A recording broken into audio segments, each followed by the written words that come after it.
श्री शिवाय नमस्तुभ्यम। आप सभी को वैकुंठ चतुर्दशी की बहुत सारी शुभकामनाएं। आज आप सुनेंगे वैकुंठ चतुर्दशी की 3 कथाएं। कार्तिक मास के शुक्ल पक्ष की चतुर्दशी तिथि को वैकुंठ चतुर्दशी के रूप से जाना जाता है। इस दिन को हरिहर मिलन भी कहते हैं और इसी दिन भगवान विष्णु और भगवान शिवजी की एक साथ पूजा की जाती है। और इस दिन की पूजा मध्यरात्रि के समय यानी निशिता काल मुहूर्त में होती है। मान्यता है कि आज के पवित्र दिन पूरे विधि विधान से व्रत रखने के बाद पूजा करने से वैकुंठ धाम की प्राप्ति होती है। वैकुंठ चतुर्दशी का व्रत करने से परिवार में सुख समृद्धि, धन वैभव में वृद्धि होती है, निरोगी काया प्राप्त होती है। पौराणिक कथाओं के अनुसार इसी दिन महाभारत के युद्ध में मारे गए सभी लोगों का भगवान श्री कृष्ण ने विधिवत श्राद्ध संस्कार करवाया था। इसलिए ये दिन श्राद्ध तर्पण करने के लिए भी अति उत्तम है। अब सुनते हैं वैकुंठ चतुर्दशी की पहली कथा।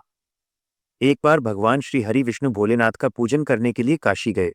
वहां पर मणिकर्णिका घाट पर स्नान करने के बाद उन्होंने 1000 स्वर्ण कमल पुष्पों से भगवान विश्वनाथ की पूजा का संकल्प लिया। अभिषेक करने के बाद जब श्रीहरि पूजा करने लगे तब भगवान शिव ने उनकी भक्ति की परीक्षा लेने के लिए एक कमल पुष्प को कम कर दिया। भगवान श्रीहरि को अपने संकल्प के अनुसार भगवान शिव को 1000 कमल पुष्प अर्पित करने थे। अब जब एक कमल पुष्प गायब था तो उन्होंने सोचा, मेरी आंखें भी तो कमल के समान है और मुझे पुंडरीकाक्ष और कमल नयन भी कहा जाता है, तो क्यों न मैं अपना एक नेत्र भगवान शिव को कमल पुष्प के बदले अर्पित कर दूं। यह सोचकर भगवान श्रीहरि अपनी एक आंख चढ़ाने के लिए तैयार हो गए। तब भगवान विष्णु की इस अपार भक्ति से प्रसन्न होकर देवाधिदेव बोले कि विष्णु, आपके समान संसार में मेरा दूसरा कोई भक्त नहीं है। आज की ये कार्तिक शुक्ल चतुर्दशी अब से वैकुंठ चतुर्दशी कहलाएगी और इस दिन व्रत करके जो मुझसे पहले आपका पूजन करेगा उसे वैकुंठ लोक की प्राप्ति होगी। भगवान शिव ने श्री विष्णु जी को करोड़ों सूर्य की चमक के समान सुदर्शन चक्र भी प्रदान किया था। और आज के दिन तो वैकुंठ लोक के द्वार भी खुले रहते हैं। यदि कोई व्यक्ति पूरे विधि विधान से वैकुंठ चतुर्दशी का व्रत करते हैं तो वो वैकुंठ लोक में अपना स्थान सुनिश्चित कर लेते हैं। इस प्रकार वैकुंठ चतुर्दशी की पहली कथा पूर्ण हुई। अब सुनते हैं दूसरी कथा। प्राचीन समय में उज्जैन में धनेश्वर नाम का एक ब्राह्मण रहता था। वह चमड़ा और कंबल आदि का व्यापार करता था। मदिरा पान और वेश्यागमन आदि बुरे कर्मों में वो सदा लिप्त रहता था। दिन रात दुष्कर्म पाप में लीन रहता था। इसलिए वो व्यापार करने के लिए नगर नगर घूमा करता। एक दिन व्यापार के लिए घूम रहा था कि घूमते घूमते वो महिष्मतीपुरी नगरी में जा पहुंचा। उस समय पवित्र कार्तिक मास चल रहा था। वहां पर कार्तिक मास का व्रत करने वाले बहुत से लोग अनेकों गांवों से स्नान करने के लिए आए हुए थे।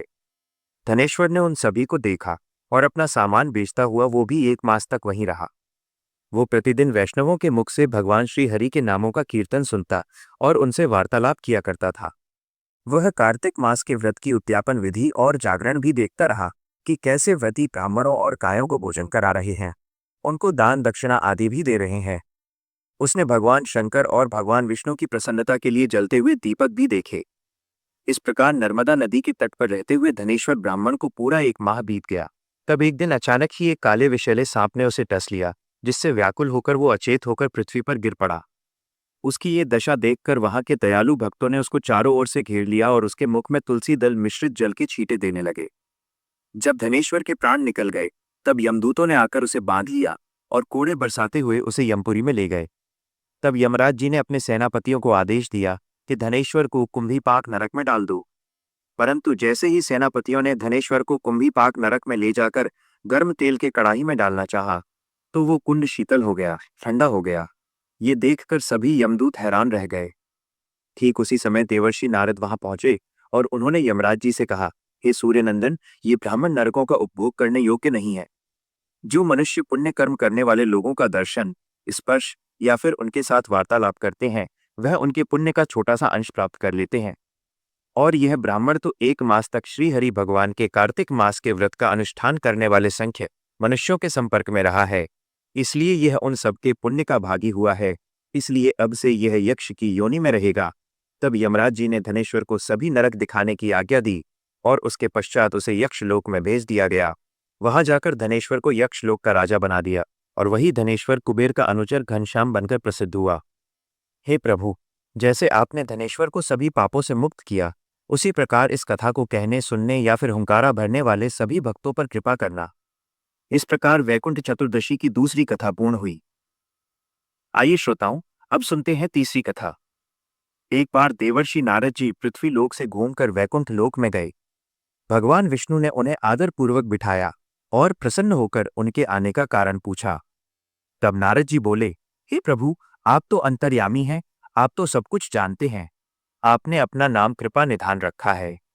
इससे आपके जो प्रिय भक्त हैं प्रभु, वही केवल आपका धाम पा लेते हैं। जो सामान्य नर नारी हैं, वह भवसागर से वंचित रह जाते हैं। इसलिए आप मुझे कोई ऐसा सरल उपाय बताइए जिससे कि सामान्य से सामान्य भक्त भी आपकी भक्ति करके मुक्ति को प्राप्त कर सकें। ये सुनकर श्री हरिविष्णु बोले, हे नारद, कार्तिक शुक्ल पक्ष की चतुर्दशी को जो नर नारी व्रत का पालन करेंगे और श्रद्धा भाव से मेरी पूजा करेंगे, उनके लिए स्वर्ग के द्वार साक्षात खुले रहेंगे। इसके बाद भगवान विष्णु ने अपने द्वारपाल जय और विजय को बुलाया और उन्हें कार्तिक चतुर्दशी को स्वर्ग के द्वार खुले रखने का आदेश दिया।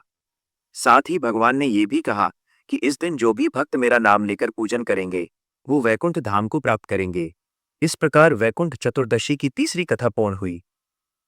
चतुर्दशी तिथि भगवान शिव को समर्पित मानी जाती है, लेकिन कार्तिक शुक्ल चतुर्दशी तिथि के दिन भगवान विष्णु का भी पूजन किया जाता है। इस दिन को हरिहर मिलन के रूप में भी जाना जाता है। आज के दिन ही भगवान शिव ने भगवान श्री विष्णु को चातुर्मास के दिनों में संभाले गए सृष्टि के संचालन का कार्यभार पुनः सौंपा था। इसलिए जो भक्त सच्चे मन से पूजा करके भगवान शिव को तुलसी जी की पत्तियां और भगवान विष्णु को बेलपत्र अर्पित करता है, उनके जीवन के सारे दुख भगवान शिव और भगवान विष्णु हर लेते हैं। आज के दिन दीपदान भी करना चाहिए। अपनी सामर्थ्य के अनुसार दीपदान करके आप वैकुंठ चतुर्दशी का पुण्य प्राप्त कर सकते हैं। ये थी आज की कथाएं। अगर आपको अच्छी लगी हों तो वीडियो को लाइक करके कमेंट बॉक्स में हरे कृष्ण जरूर लिखिएगा और वीडियो को लाइक करके चैनल को सब्सक्राइब करना मत भूलिएगा और बेल आइकॉन को जरूर प्रेस करें। हर हर महादेव।